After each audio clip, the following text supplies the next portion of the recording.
మరి ఈరోజు కోదాడలో పలు కార్యక్రమాల్లో నేను ఈరోజు పాల్గొన్న కార్యక్రమాలు ఒకటేమో CMRF చెక్స్ మళ్ళీ ఈ నెల వచ్చినాయి.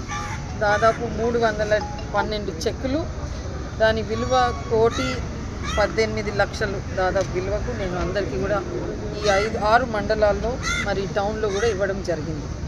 దాంతోపాటు ఈరోజు పొద్దున్నే మనము శాంక్షన్ చేసుకున్న గ్రామ పంచాయతీ బిల్డింగు 20 లక్షలతోని రెడ్లకుంటలో, మరి తొగర్రాయిలో కూడా 20 లక్షలతో అక్కడ గ్రామ పంచాయతీ బిల్డింగ్ కూడా ఈరోజు ప్రారంభోత్సవం చేసుకోవడం జరిగింది. దాంతోపాటు ఇప్పుడు ఇక్కడ నడిగూడెంలో PACS గోడౌన్ దాదాపు 60 లక్షలతోని మనం ఈరోజు మీరు చూసారు, ఇది కూడా ప్రారంభోత్సవం చేయడం జరిగింది.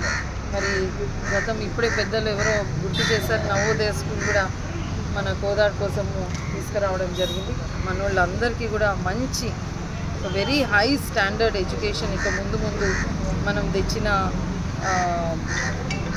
స్కూల్ కానీ ITIది కానీ ఇవన్నీ కోర్స్తో మన పిల్లలు ముందుకు మంచి చదువులో ముందుకుండి మంచి ఉద్యోగాలు మంచి స్థాయిలో వెళ్తారనే ఉద్దేశంతో మరి డెవలప్మెంట్ వర్క్స్ కొన్ని నా తరఫున ఉత్తమ్ కుమార్ రెడ్డి గారి స్ఫూర్తితో వారి ఎఫర్ట్స్తో మన నియోజకవర్గానికి వారు ఇచ్చినందుకు వారికి మరి మా ముఖ్యమంత్రి గారికి మా నియోజకవర్గ స్థాయి మన డిస్ట్రిక్ట్ మంత్రి తుమ్మల నాగేశ్వరరావు గారు ఇప్పుడు కొత్తగా వచ్చారు, వారికి కూడా లక్ష్మణ్ గారికి మరి వారికి కూడా నా ధన్యవాదాలు.